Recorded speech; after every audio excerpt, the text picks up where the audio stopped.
Hello बच्चों, कैसे हो आप सभी। वैसे तो मुझे पता है कि आप सभी बहुत अच्छे हैं। मैं आज फिर हाजिर हूं एक और नई और मजेदार कहानी के साथ, और मुझे यकीन है कि ये कहानी भी आपको जरूर पसंद आएगी। तो चलिए कहानी शुरू करते हैं।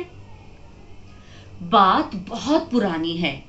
एक बरगद के पेड़ पर बहुत सारे कबूतर रहते थे। उसमें छोटे और बड़े सभी तरह के कबूतर शामिल थे, और उनका मुखिया था एक बूढ़ा कबूतर। एक दिन एक बहेलिये की नजर इन कबूतरों के झुंड पर पड़ जाती है। बहेलिया पता है आपको कौन होता है? नहीं? तो चलिए मैं बता देती हूँ। दरअसल जो व्यक्ति जंगल में जाकर जंगली जानवरों का शिकार करता है उसे कहते हैं शिकारी, और जो पक्षियों को पकड़ता है उसे बहेलिया बोलते हैं।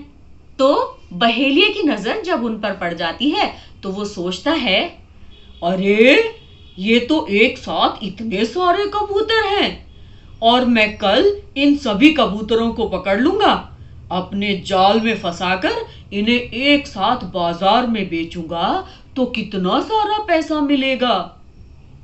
ऐसा कहकर वो उस दिन तो चला जाता है, और अगले दिन अपना जाल बिछा देता है और उस पर ढेर सारा दाना डाल देता है। इधर जब कबूतरों को भूख लगती है तो वो उड़ते उड़ते उस दाने के पास पहुंच जाते हैं जो बहेलिये ने बिछाया हुआ था। और एक कबूतर उसमें कहता है, अरे अरे देखो देखो देखो, वहां कितना सारा दाना बिखरा पड़ा है, चलो हम सभी वहां जाकर दाना खाएंगे। और जो बूढ़ा कबूतर था, जो उनका मुखिया था, वो बूढ़ा होने के कारण धीरे धीरे पीछे पीछे आ रहा था। उसकी भी नजर पड़ती है कि सारे कबूतर कहाँ जा रहे हैं एक साथ। अरे अरे ये तो वहां कोई दाना बिखरा हुआ है। तभी वो सोचता है, अरे एक साथ इतना सारा दाना जंगल में कहां से आया, ये तो जरूर किसी की साजिश है। सारे कबूतरों को रोकते हुए वो कहता है, अरे अरे रुको रुको, वहां मत जाओ, वो किसी बहेलिये की साजिश है, तुम सभी रुक जाओ। लेकिन सारे कबूतरों को तो भूख लगी हुई थी। वो बूढ़े कबूतर की बातों को अनसुना करके उस दाने पर जाकर के टूट पड़ते हैं और बहुत सारा दाना खाते हैं। लेकिन जब वो उड़ने की कोशिश करते हैं तो ये क्या, उनके पंजे तो जाल में फंस गए थे। वो बार बार उड़ने की कोशिश करते हैं लेकिन उड़ ही नहीं पाते। तब वो बूढ़े कबूतर से कहते हैं, अरे मुखिया जी, कृपया करके हमें बचा लीजिए। आपने हमें रोकने की कोशिश की थी लेकिन हमसे गलती हो गई, हमें क्षमा कर दीजिए। एक बच्चा कबूतर कहता है, दादाजी दादाजी, हमसे गलती हो गई, हमें बचा लीजिए प्लीज। तो बूढ़े कबूतर को भी सभी पर दया आ जाती है। वो कहता है, अच्छा अच्छा रुको, मैं कुछ उपाय सोचता हूं। तुम ऐसा करो, सभी के सभी इस जाल को लेकर के उड़ जाओ। कबूतर कहते हैं, इस जाल को लेकर उड़ जाए, ये तो इतना भारी है, इस पर तो दाना भी बिछा है।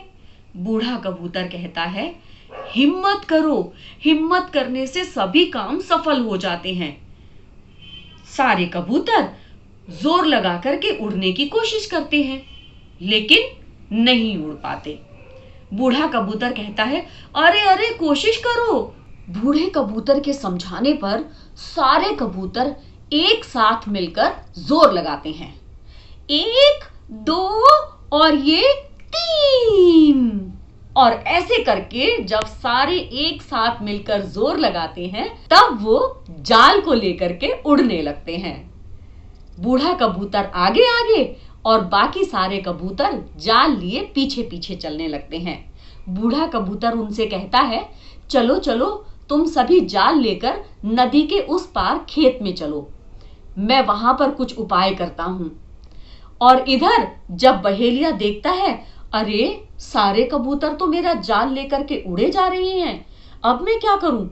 तो वो उनके पीछे दौड़ता है, हे भगवान, आज का तो दिन ही खराब है। एक तरफ तो एक भी कबूतर हाथ नहीं लगा और दूसरी तरफ ये सारे कबूतर मेरा जाल भी लेकर उड़ गए। लेकिन अब क्या हो सकता था, उसे तो पछताना ही पड़ेगा। और इधर सारे कबूतर मिलकर नदी के उस पार खेत में उतर जाते हैं। वहां पर बूढ़ा कबूतर अपने एक मित्र को आवाज लगाता है। उसका मित्र था एक चूहा। वो आवाज लगाता है, चूहे, ओ मित्र चूहे, कहाँ हो तुम? जल्दी से बाहर आओ, हमारी मदद करो, कहाँ हो तुम? तब एक चूहा अपने बिल से निकल करके बाहर आता है और बूढ़े से कहता है, क्या हुआ? क्यों इतने परेशान हो? क्या परेशानी है? मैं अभी तुम्हारी मदद करता हूं। बूढ़ा कबूतर उससे कहता है, देखो देखो, मेरे सभी साथी जाल में फंस गए हैं, कृपया इन्हें मुक्त कर दीजिए। चूहा अपने पैने दांतों से उस जाल को फटाफट से कुतर देता है और सभी कबूतर आजाद हो जाते हैं और वापस बरगद के पेड़ पर आकर बैठ जाते हैं। तो बच्चों, कैसी लगी आपको मेरी ये कहानी? मुझे कमेंट बॉक्स में लिख करके जरूर बताइएगा। मेरे चैनल को लाइक करें, शेयर करें और सब्सक्राइब करें। अपने दोस्तों को भी ये कहानी दिखाना ना भूलिएगा।